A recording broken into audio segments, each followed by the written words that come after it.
Good evening, everyone. It's been really nice to just be with y'all. I've already had the privilege of having a couple dinners with members and the elders, and it's just been really sweet to get to know y'all. And then we had a little study this afternoon as well with the high school kids, and that was great. And so it's just good to meet all of you. I'm good friends with Gabe, so I've known about this group, and my family's known Chuck for a while, and it's just really cool to kind of make all these connections with people who I've known through other people, never met in person. And tonight, also super thankful for the opportunity to speak. And this lesson is, I've only given it as a Bible class, and so I actually asked if I could maybe do the Bible class this morning, and Chuck was like, "Know your place," and he was like, "No, you're gonna speak in the evening."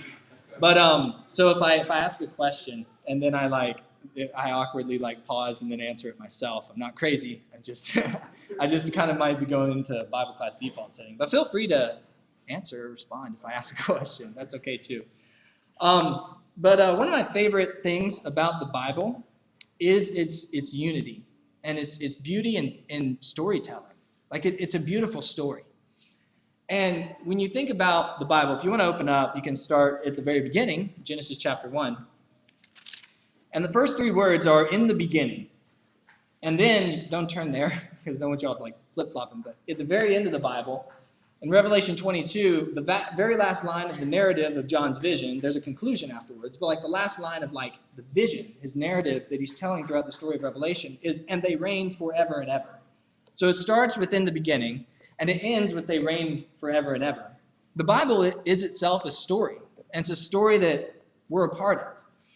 And so the thing about it is it's a unified story. And I was talking to Donovan about this a few minutes ago at their house, but you can trace threads throughout the story, like themes or types and shadows. And one of the biggest one of those is just the idea of a Messiah. And that's what I want to just chat with you all about tonight. Is we're going to pretend like we don't know the rest of the story. We're going to start at the beginning, and we're going to read the Bible, and we're going to search for the Messiah. And we're going to kind of treat it like the Old Testament is this job description. And we're going to encounter some characters, and we're going to try and get the profile picture and the job description of the Messiah. But the story, of course, starts in Genesis chapter 1. And it says, "In the beginning, God created the heavens and the earth. The earth was without form and void, and darkness was over the face of the deep. And the Spirit of God was hovering over the face of the waters.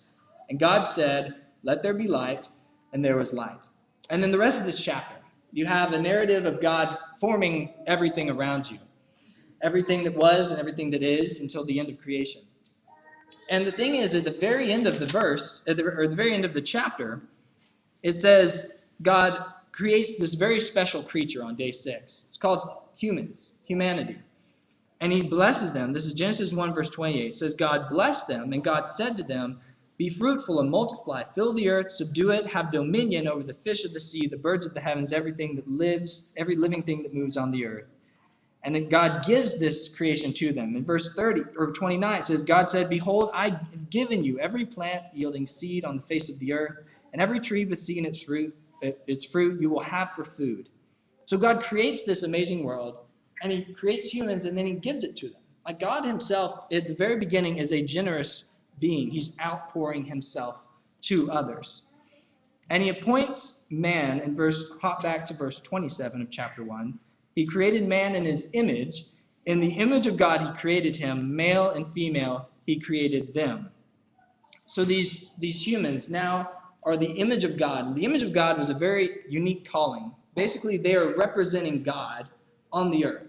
The word image in the rest of the Bible is the word for idol. And think about how idols were seen as a representative of the God that the pagans worshipped. Well, that's why Israel wasn't supposed to create idols, because they themselves are the idol of God. We are God's representatives on the earth, and we have dominion over it. But of course, you keep reading through the story. God puts the man and the woman, they're in a garden, and they're supposed to live in harmony with God in creation in this special dwelling place of the garden. But you turn the page and chapter 3 comes along. And chapter 3, we'll start in verse 1. Genesis chapter 3, starting in verse 1. says, "Now the serpent was more crafty than any other beast of the field that the Lord God had made. And he said to the woman, 'Did God actually say, you shall not eat of any tree that is in the garden?' And the woman said to the serpent, 'Oh, we may eat of the fruit of the trees in the garden, but God said, you shall not eat of the fruit of the tree that is in the midst of the garden, neither shall you touch it, lest you die.' But the serpent said to the woman, 'You will not surely die. For God knows that when you eat of the tree, your eyes will be opened, and you'll be like God, knowing good and evil.'" So just to pause right there. What did we just read in chapter 1? Mankind, there it goes. First question unanswered.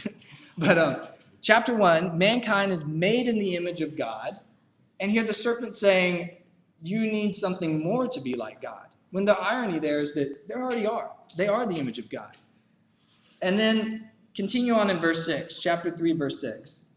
"So when the woman saw that the tree was good for food, it was delightful to the eyes, and the tree was be desired to make one wise, she took of its fruit and ate, and she gave some to her husband who was with her, and he ate."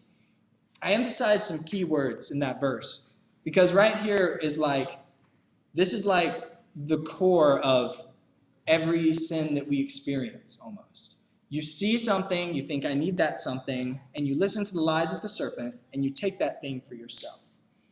And as we'll see, that pops up throughout the rest of the story as we're going along. But just remember those key words. She saw it was good, she took it, and then she gave it as well to her husband, and he ate. And then what follows is God visits the garden, and they hear the sound of the Lord coming through the garden, and he says, "Where are you, Adam? What have you done? What is this that you've done?" And then in man's first moment of having the knowledge of good and evil, he says, "The woman," blame game, right? Blame shift. And the woman says, "The serpent." And the serpent didn't have any legs to stand on, so he was what it fell on. Sorry, bad old joke. But whenever God speaks to them, he now produces the consequences of what they just did. And look at verse 14. These are very important. So does y'all's Bibles separate verses 14, 15, 16, 17, 18, 19 kind of differently than the rest of the text? Does it look different? So that's because it's poetry. It's so interesting because God, I read somewhere, it's 90% of the time God speaks, it's in poetry. It's kind of cool. One of the prophets says, one thing God has said, two things I've heard. It's kind of how poetry works. It's creative language. And God is what we just saw in chapter 1 is a creative being. And so it's fitting that most of his language is in poetry. But poetry is kind of like a puzzle. Like you got to think about it. You got to read it. You got to meditate on it and kind of figure it out. So let's meditate on these verses here. Verse 14. The Lord God said to the serpent, "Because you have done this, cursed are you above all livestock, above all beasts of the field. On your belly you shall go, and dust you shall eat all the days of your life. I'll put enmity between you and the woman, between your offspring and her offspring. He shall bruise your head, and you shall bruise his heel." For those of you who probably grew up going to Sunday school, this, as we know, is the first prophetic text about Jesus, verse 15. But I really want to zone in on verse 15 and talk about that. Because it's very, I don't know, just the wording is very Old English. Enmity. Enmity is like conflict. And we see that there's this word offspring. It's really just there's going to be two lines of people. And that's what the Bible story is all about, is that tension between these two lines, the line of the woman and then the line of the serpent. And now what it doesn't mean is that there's going to be some baby snakes that the offspring of the woman has to contend against. What it means is the people who act like the serpent align themselves with the serpent in the story. And that's the problem. That's the conflict, is we need someone who doesn't give in to the serpent, who doesn't see, desire, and take, and do that for themselves. And then one more notation. It says, "He shall bruise your head, and you shall bruise his heel." So the head and the heel. The word bruise there is perfectly fine, but it's kind of, I don't know, I just think of hitting my funny bone. I'm like, ow, I bruised my elbow kind of thing. This is like you crush, you stomp the head of the serpent. It's like a death blow to this serpent's head, but it's also like a brutal blow to the heel of this one who's to come from the woman. And this passage right here, it's funny, it uses the word seeds in some of your Bible, the seed of the woman. It's kind of like a seed in the ground. Like this is like this little seed that we plant, and then we're going to trace it as it like sprouts and grows throughout the rest of the text. But this is a starting point for who is going to be the one that's going to come from the woman, who's going to rescue us from the snake. The one who will crush his head, but will be crushed in the process as well, will be bruised as well. And so we're going to go through this story, and we're going to fast forward. One more thing. Sorry, keep going. One more thing. It says that the serpent will eat dust the rest of his life.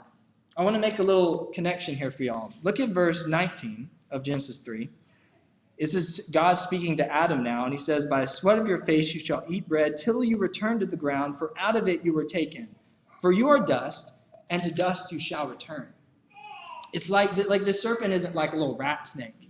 Like this is like a monstrous like serpent that's like eating the dust of like humans as we're dying. Like the power of this serpent is death itself, and it's devouring like the human race. No one can escape death. So like I just want to set the scene. Like this is like the plot conflict. The main characters, man, God, and this foe, this serpent. Like this is the plot tension of human history. And so now, as we're going through the story, I would ask the question, I'd be like, where do y'all think that the next Messiah figure would be? And really, the funny thing about saying that is you can almost pick any character of the Bible, and they're either somehow a Messiah figure or they're an anti-Messiah figure. But I want to fast forward to Genesis chapter 12. Hop over to Genesis chapter 12. Between Genesis 3 and Genesis 11, everything's just kind of gone in cycles spiraling downhill, just over and over, even to a point where God just had to wipe everything away and wipe it clean and had a restart button. But then even from there, you have this Tower of Babel, and people try to build a name for themselves, and God has to come down and confuse their language and scatter them again across the earth. But in chapter 12, we have, right before it, verses 10 of chapter 11 all the way to the end, we have this really interesting part of the Bible called a genealogy. Like everyone loves a genealogy. But it's super important because it's kind of like in a TV show series. You ever watch a TV show and then it's like previously on, and then it's like there's a little recap of the past episode. That's kind of like what genealogies are. It's to catch you up to speed to where we're at now. And this genealogy traces this line of people that come out of Babel and traces all the way to this man named Abraham. Now Abraham, God speaks to him. Starting in Genesis chapter 12, verse 1. Now the Lord said to Abraham, "Go from your country, from your kindred and your father's house to the land that I will show you. I will make of you a great nation. I will bless you and make your name great, so that you will be a blessing. I will bless those who bless you, and him who dishonors you I will curse. And in you all the families of the earth shall be blessed." So now we got, pulled out my chart, you have this resume of the Messiah. What do we see here? But first off, he's going to be a blessing to all nations. Do y'all see that in verse 3? This figure, this man Abraham, he's called out from amongst these other nations, and he's set apart in a special role. And now God's saying, from you, I'm going to bless all nations. This is good news. Like this could be the one. This could be our Messiah. This could be the man who is going to crush the head of the serpent. But remember, when you align yourself with the offspring of the serpent, like you've given up that role. You've given it up. So let's read the very next story in the text. The very next story. Chapter 12, verse 10. Genesis chapter 12, verse 10. Now there was a famine in the land. So Abram went down to Egypt to sojourn there, for the famine was severe in the land. But when he was about to enter Egypt, he said to Sarai his wife, he says, "I know that you're a woman, beautiful in appearance. And when the Egyptians see you, they will say, 'Ah, this is his wife.' Then they will kill me, but they'll let you live. Say instead that you are my sister, that it may go well with me because of you, and my life may be spared for your sake." And when Abram entered Egypt, the Egyptians, notice the wording here, the Egyptians saw that the woman was very beautiful. And when the princes of Pharaoh saw her, they praised her to Pharaoh. And the woman was taken into Pharaoh's house for her sake, and he dealt well with Abraham. And he had sheep, oxen, male donkeys, male servants, female servants, female donkeys, and camels. Y'all see what's happening there? This is a replay of Genesis chapter 3. The woman now is the one who's taken and given to Pharaoh. And now who's the one lying about the woman? But Abraham. Abram. Now he is taking up that role of the story. He's lying and aligning himself with the offspring of the serpent. Do y'all see that? Are you tracking with that? Does that make sense? So we now kind of have to X out Abraham on our story. He's aligned himself with the serpent. He's not the one we're looking for. But we still are looking for one to come who's going to crush the head of the serpent. He's going to bless all nations. So now let's press the fast forward button again. And then if I would say where next in the story do you think we would go? You could say a number of things. You could say Jacob. You could even say Isaac. You could say Joseph. But I want to go all the way to the beginning of the book of Exodus. Go to Exodus chapter 1. Exodus chapter 1. We're looking for the Messiah. And here we have God's promises to Abraham are in the works. It's going well. Their family has gone down to Egypt, and they multiply, and they become a great nation. So check that one off. They become a great nation. God's fulfilled that promise. But they still need to get to the land. They need to get to the land they were promised. And the problem now is that down in Egypt, they become slaves to the Egyptians. The Israelites are now slaves. And it says in verse 8, this is Exodus chapter 1 and verse 8. Now there arose a new king over Egypt who did not know Joseph. And he said to his people, behold, the people of Israel are too many and too mighty for us. Come, let us deal shrewdly with them, lest they multiply, and if war breaks out, they join our enemies, fight against us, and escape from the land. Now that word shrewdly, let us deal shrewdly with them. That's the same word that's describing the snake in Genesis chapter 3. The snake was more crafty, more shrewd, more cunning than any other beast of the field. And Pharaoh, he's become the worst character in the Bible that we've seen thus far. He takes the Egyptians, he takes the Israelite baby boys, he throws them into the river. He commands them to trying to wipe the people out. He puts them into slave labor. He's trying to grind them into the dust, grind them back to the dust from whence they came. And Pharaoh's bad news. But this is really interesting. If you kind of read carefully in these first 2 chapters of Exodus, we meet this character named Moses. And throughout his story, there's these key women in the story that are preserving his life. You think about the midwives who didn't kill the Hebrew boys. You think about his mother who protected him and hid him for a amount of time. Then you think about his sister who followed him in the river to make sure that he found safety. Then you think about Pharaoh's daughter who drew him up out of the river and protected him. And so we're kind of cluing into that theme of this one who was to come from the woman, but he's supposed to somehow crush the head of this new big bad serpent, Pharaoh. And you remember in the burning bush story, whenever Moses is he's grown up now, and he's trying to discuss, he's talking with God, and God's saying, go tell Pharaoh to let my people go, and Moses is kind of nervous about doing that. And God gives him a few signs. One of them, he sticks his hand in his garment, and he comes out, and it's leprous, and he puts it back, and it's healed. The other one, he throws his staff on the ground, and it becomes a serpent. And then he picks up the serpent by its tail and becomes a staff again. So now this Moses figure, he takes power over the serpent. So this is looking good. So as the story goes along, I'll just summarize it. He goes before Pharaoh, says, let my people go. He does the same thing. He throws down the staff, it becomes a serpent. And then Pharaoh's servants throw down their staffs, and they become serpents. But the serpent, Moses' serpent, eats the other serpents. So it's a really brutal picture of this serpent battle in the middle of Pharaoh's throne room. But the serpent eats itself. And then Moses takes the staff, and it takes the tail of the serpent and becomes his staff again. And then through 10 plagues, Pharaoh's hardened heart just gets harder and harder. And then finally, at the breaking point of the death of the firstborn, he lets his people go. And as the Israelites escape, they exodus out of Egypt.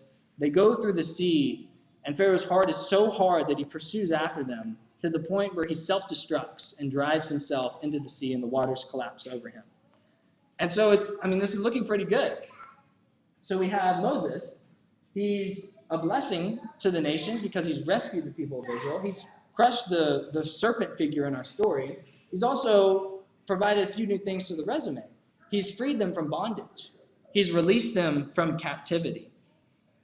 But if we talk about Moses, we have to talk about his moment as well where he replays the story of Genesis chapter 3. He does not listen to the voice of God whenever they're at the rock, and God says, speak to the rock, but instead Moses strikes the rock twice. And because he did not listen to the word of God, just like Adam and Eve, he does not enter the promised land, and we have to X him off the map of our Messiah.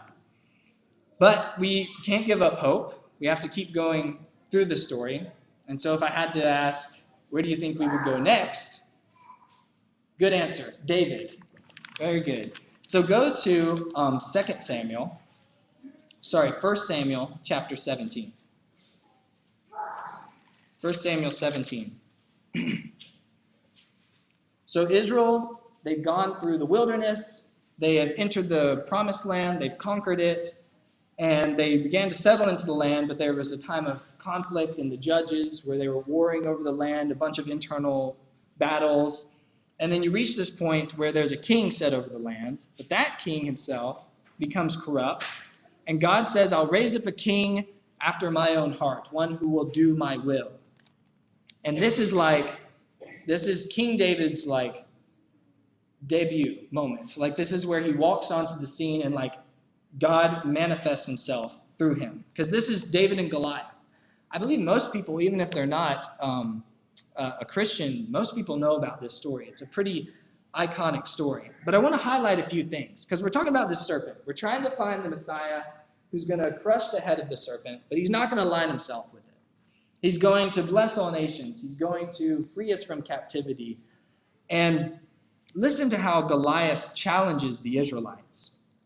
He says, this is 1 Samuel 17.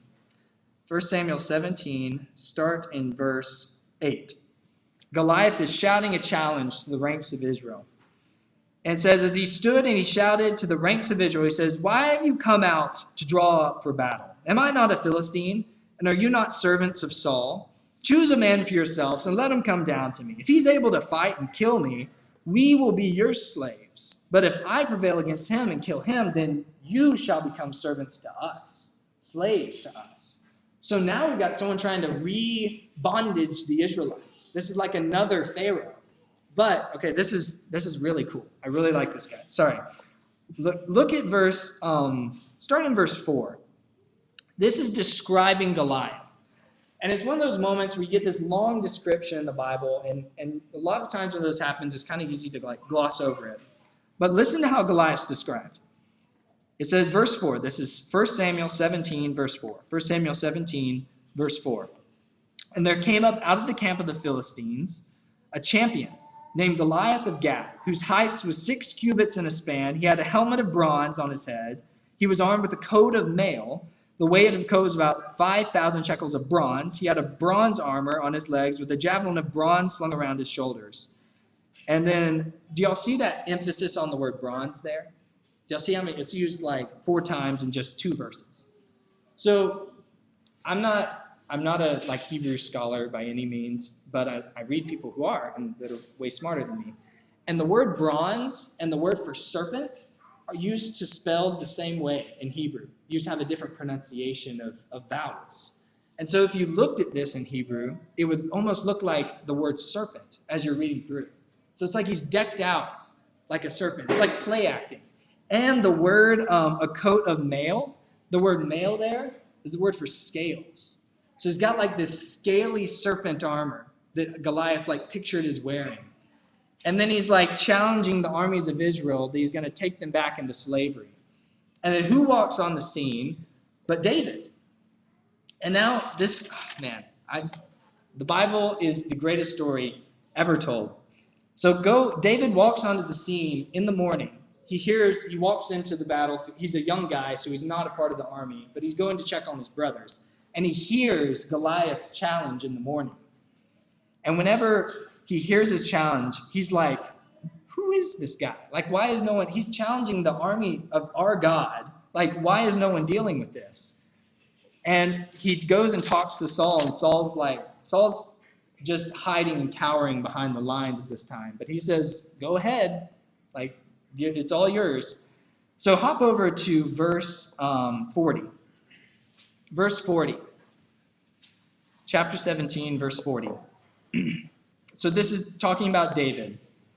So he took his staff in his hand, and he chose 5 smooth stones from the book, and he put them in his shepherd's pouch. His sling was in his hand, and he approached the Philistine. So do you see the picture here? He's got his shepherd's staff, and he's got his sling. But look at how Goliath sees him. Verse 41, and the Philistine moved forward and came near David with his shield bearer in front of him. And when the Philistine looked and saw David, he disdained him, for he was but a youth, ruddy and handsome in appearance. And the Philistine said to David, am I a dog that you've come to beat me with sticks? And he cursed David by his gods. Do you see what Goliath's focus is on? He says, you come to beat me with sticks. He's only looking at the staff in his hand. What does he miss? But the stone that's going to sling and hit him. And so look at the description when Goliath is hit. Go to verse 48. So when the Philistine arose, he came and drew near to meet David. And David ran quickly towards the battle line to meet the Philistine. And David put his hand into his bag, and he took out the stone, and he slung it, and it struck the Philistine on his forehead. And the stone sank into his forehead, and he fell his face onto the ground. And then David doesn't have a sword to do anything, so he goes up and takes Goliath's own weapon. He takes the power of the enemy, and he cuts off his head, and then he takes the head, and he brings the head to Saul. There's all this emphasis on David crushing the head of the enemy. David becomes the snake crusher in this story by striking his head with the stone. And so this is good news once again.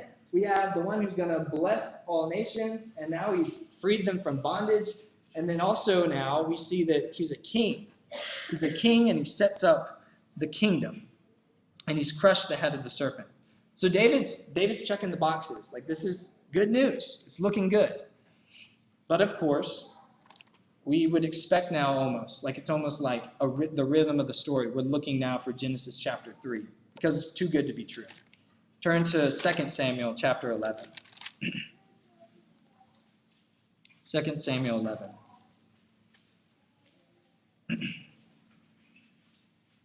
2 Samuel 11, verse 1. In the spring of the year, the time when the kings go out to battle, David sent to Joab and his servants with him and all Israel, and they ravaged the Ammonites. But what happened is the kings are supposed to go to battle. David's not where he should be. David's not in battle. He's sitting in his castle. So first off, that's our first red flag. But listen to the description now. Remember those key words from Genesis chapter 3. Look at 2 Samuel 11. This is verse 2. 2 Samuel 11, verse 2. It happened late one afternoon when David arose from his couch and was walking on the roof of the king's house that he saw from the roof a woman bathing. And the woman was very beautiful. Just like Sarai was beautiful, just like the fruit was pleasing, beautiful to the eyes. And David sent and inquired about the woman. And someone said, is this not Bathsheba, the daughter of Elam, the wife of Uriah the Hittite? And so David sent messengers, and he took her. And she came to him, and he lay with her. So David now aligned himself with the serpent. He's seen his desire he takes. He's listened to the lies of the serpent and has desired something that wasn't his and took it for his own. So David, again, scratched off the list of our Messiah. And then, for the sake of time, we have to speed along now. But this man walks on the scene in the beginning of Matthew chapter 1. His name's Jesus. Said he's the son of David, the son of Abraham. And whenever he's born, it's like he's a new Moses, because there's a king that's trying to kill all the baby boys, and he has to flee and escape. But then also he's born in the city of Bethlehem, the city of David. And then he's the line of David. He's from Moses, and he's part of the nation, the family of Israel. So we've got all these things lining up, and we're like, this could be good news. He could be the one. But as he develops fame and draws a lot of attention to himself through his ministry, he goes to Jerusalem. He proclaims that the kingdom is coming through him. So he's a king. He says that the year of Jubilee is with him, which was a year of release of slaves from bondage. He's releasing us from bondage. And he says that he's going to bless everyone, bless all nations.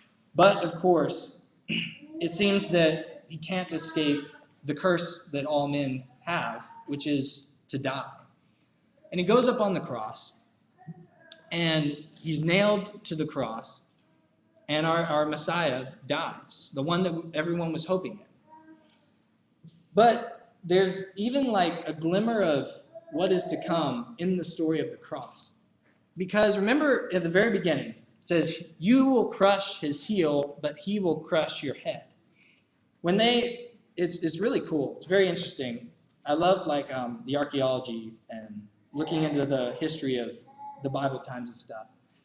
And they've uncovered the skeleton of a guy who was crucified. And when they crucify him, they overlap their feet. They would actually drive the nail through a bone that literally was through the heel of the foot so that they could put their weight on it and push up. So his heel is crushed. It's driven to with a stake. But in Matthew, Mark, and Luke, I don't think it's mentioned in John, but in those three Gospels, it describes the place where Jesus was crucified. It gives you the name of it. It's called Golgotha. And Golgotha means place of the skull. So as the nails are driven in to the heel of our Messiah, the cross is driven into the skull. And he crushes the head of the enemy right there. And it's like all of these things begin to converge. Because remember, I emphasized in the Goliath story, and he was looking at the staff in David's hand. His focus was on the stick, the piece of wood. And while the serpent thought he had our Messiah cornered and crucifying him on a tree, he missed the stone of the first day of the week that removed from the tomb that ultimately crushes the head of the serpent. Death itself is defeated in the Messiah, Jesus. Are y'all tracking with that? Does that make sense? This is the most beautiful story ever told. It's brilliant. And it's just the authorship of God. It stretches from the beginning of creation all the way till now through the end of time. Because I want to see how Paul describes us in Romans chapter 16. Romans 16, Paul says he's writing to the Christians who are in the heart of the Roman Empire, in the capital of Rome. And he says, I appeal to you, brothers, this is Romans 16, verse 17. I appeal to you, brothers, to watch out for those who cause divisions and create obstacles contrary to the doctrine which you have been taught. Avoid them. For such persons do not serve the Lord Christ, but their own appetites, and do by smooth talk and flattery deceive the hearts of the naive. For your obedience is known to all, so I rejoice over you. But I want you to know to be wise in what is good and innocent in what is evil. For the God of peace will soon crush Satan under your own feet, and the grace of the Lord Jesus Christ be with you.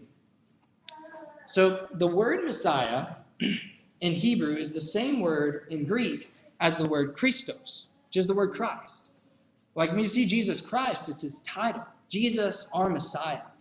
And then when we're baptized and we become Christians, we follow in the steps of our Messiah in crushing the head of the serpent, because he's the one who ultimately did it. And now through us, as his image bearers on earth, we crush Satan under our feet through his power in what he did on the cross and in the resurrection.